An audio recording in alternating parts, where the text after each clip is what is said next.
बहुत ही बेहतरीन क्वेश्चन कर रहा है। धातु के दो गोलों की त्रिज्याएं क्रमशः 18 सेंटीमीटर व 27 सेंटीमीटर है। तो R1 बराबर दे दिया, तो R1 बराबर दे दिया कितना, हमारा दे दिया है 18 सेंटीमीटर। फिर कह रहा है R2 बराबर दे दिया हमारा 27। 18 सेंटीमीटर को मीटर में बदल देंगे तो हमारा हो जाएगा 18 गुणे 10 का पावर -2 मीटर। फिर कह रहा तो प्रत्येक को 75 माइक्रोकूलाम आवेश दिया गया है। दो गोले हैं, प्रत्येक को क्या किया, 75 माइक्रोकूलाम आवेश दिया गया है। तो चालक द्वारा दोनों गोलों को जोड़ने पर उभयनिष्ठ विभव का मान क्या होगा।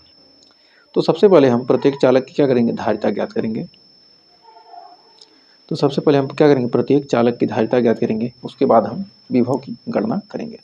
तो हमारा R1 का मान दे दिया 18 सेंटीमीटर और दूसरे गोले का R2 का मान हमारा कितना हो गया, दिया 27 सेंटीमीटर, यानी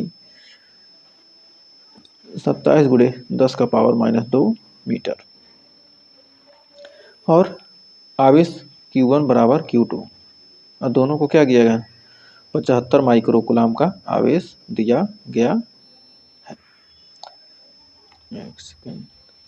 कितना दिया गया, 75 माइक्रोकूलाम का आवेश, यानी 75 गुणे 10 का पावर -6 कूलाम। तो हमारा यहाँ तक हमें उम्मीद है आपको कोई डाउट नहीं होगा। तो जो दिया था हमने लिख लिया। अब प्रत्येक की गोले की धारिता, मतलब कोई गोले है उसकी धारिता होती है C। पहले R1 का ज्ञात करें, त्रिज्या दिया C1 बराबर हो जाएगा 4 पाई एप्सिलॉन नॉट इंटू कितना R1, और इसका निकालेंगे तो हमारा C2 निकलेगा 4 pi epsilon not into R2। तो हमारा 4 पाई एप्सिलॉन नॉट का मान हो जाएगा कितना, 1 बटे होता है हमारा 9 गुणे 10 का पावर 9। R1 का मान कितना दिया है, 18 गुणे 10 का पावर -2। तो यहाँ से 9 दूनी 18, यानी हो जाएगा, निकल के आ जाएगा 9 ऊपर जाएगा तो कितना जाएगा, -9 हो जाएगा, यानी 9 2 11, यानी 2 गुणे 10 का पावर -11 फैरेड।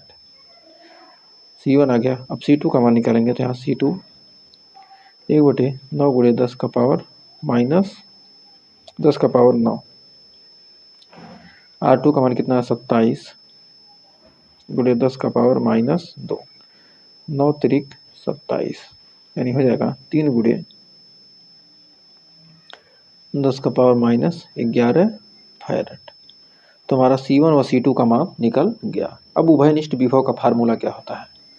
जब दो धातु के गोलों को जोड़ा जाता है तो उभयनिष्ठ विभव का हमारा फार्मूला आपको याद होगा, हमने पढ़ा है कि V बराबर होता है दोनों आवेश यानी Q1 प्लस Q2।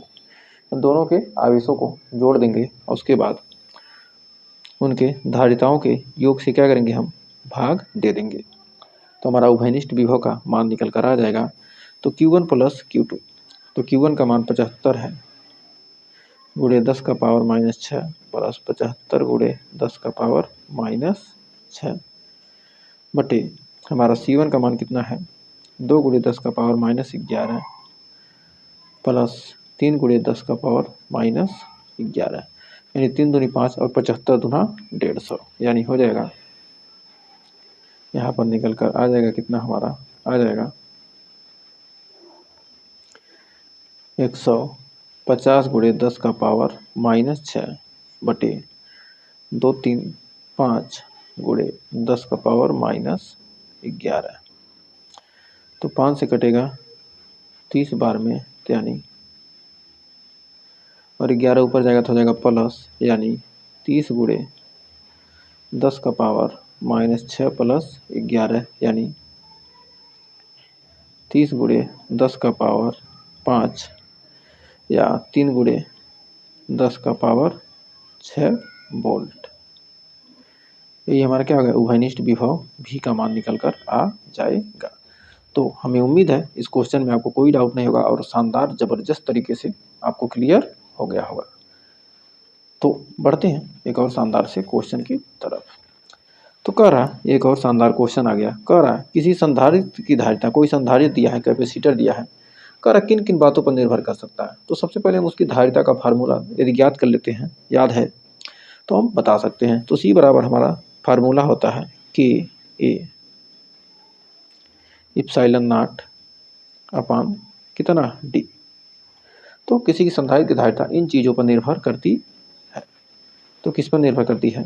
तो हमारा सबसे पहला पॉइंट हो जाएगा C प्रोपोर्शनल टू K, मतलब माध्यम के परावैद्युतांक K के क्या होती है? समानुपाती होती है। यानी किस पर निर्भर करती है? माध्यम के परावैद्युतांक पर। माध्यम के परावैद्युतांक के माध्यम के परावैद्युतांक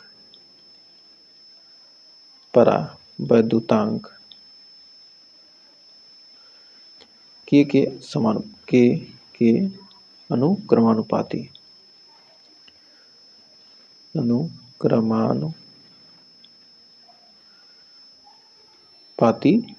होती है।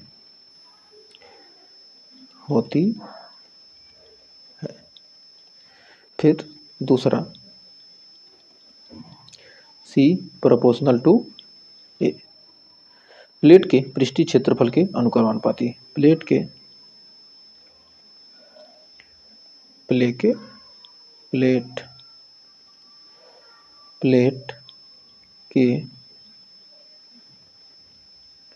पृष्ठीय क्षेत्रफल के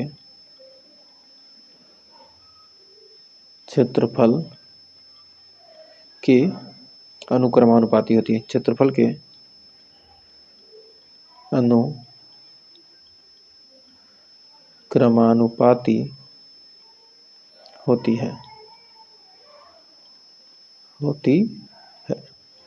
प्लेट के पृष्ठीय क्षेत्रफल के क्या होती है? अनुक्रमानुपाती होती है।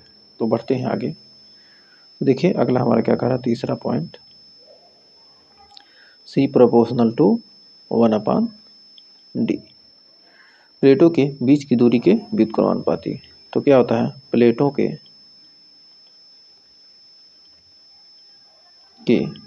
बीच की दूरी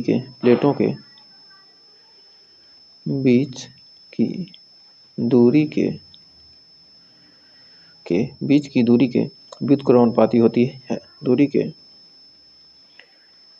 व्युत्क्रमानुपाती होती है। तो हमें उम्मीद है यहाँ तक आपको कोई डाउट नहीं होगा और अच्छे से क्लियर हो गया होगा।